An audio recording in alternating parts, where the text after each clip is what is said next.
Est-ce que c'est plus difficile pour une start-up d'impact de faire de l'argent? C'est un mariage très possible et même c'est un mariage heureux. C'est un peu comme le yin-yang. L'un fait partie de l'autre, chacun fait grossir l'autre.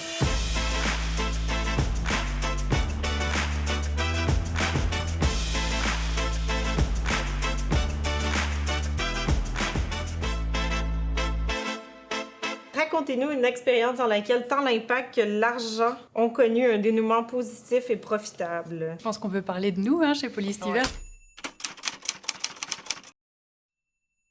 Ça se passe quand même assez bien en ce moment. J'ai démarré la compagnie il y a 11 ans. Maintenant, on est rendu à une compagnie qui vaut plusieurs dizaines de millions de dollars. C'est vraiment un succès tant au niveau environnemental qu'au niveau économique. Est-ce une fausse vérité que les projets d'impact ne peuvent créer de la richesse? Évidemment que pour nous, les deux vont de pair.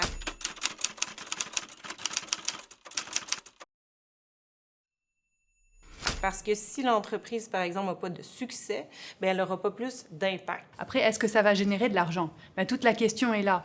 Et pour moi, fondamentalement, il faut que ça génère de l'argent parce que c'est ça qui va permettre que ce soit durable. Est-ce plus difficile pour une start-up d'impact de faire de l'argent? Il y a de plus en plus d'investisseurs, il y a de plus en plus d'entreprises. Donc, d'un point de vue investisseur, c'est super, ça amène encore plus de choix. Est-ce que c'est plus difficile? Il y a eu une période difficile pour les start-up dans les technologies propres. Maintenant, il y a de plus en plus d'attrait. Il y a des grands investisseurs qui se positionnent dans ce secteur-là. Virage complet vers une stratégie d'impact ou mener de front des initiatives plus calculées de plus petite envergure. C'est deux profils d'entreprises différentes.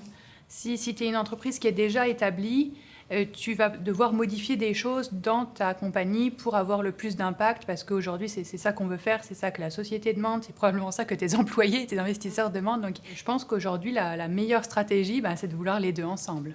Quels arguments utiliseriez-vous pour désamorcer le mythe que l'impact n'est pas créateur de richesse? Moi, je pense que maintenant, n'importe quelle entreprise qui veut avoir du succès doit absolument intégrer une réflexion aussi minimale, idéalement maximale, pour réussir, point.